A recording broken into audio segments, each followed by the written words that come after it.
Alas 4:20 ang oras sa buong Kapuluan, Malacanang suportado ang mas mahigpit na requirements sa pag-apply ng mga pulis. Yan ang ibang balita sa atin ni Let Narciso, Irish 14. Let, good morning.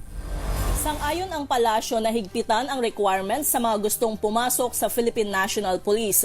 Sinabi ito ni Palace Press Officer Claire Castro matapos kasuhan ng inciting to sedition ang isang police vlogger na lantarang binanatan si Pangulong Ferdinand Marcos Jr. at ang gobyerno.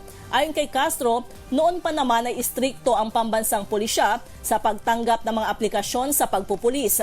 Pero may mga pagkakataon anya na kung kailan nasa kalagitnaan na ng serbisyo ang isang pulis ay saka lumalabas ang mga problema. Binanggit ni Castro na lumalabas sa records ng PNP na dati nang nakitaan ng problema sa kalusugan ang nasabing pulis na pinayagan pa ring bumalik sa trabaho matapos bumuti ang kondisyon hanggang sa umulit na naman ang kanyang episodes. Ito si Let Narciso para sa DZRH, una sa Pilipinas, una sa Pilipino. Maraming salamat, Let.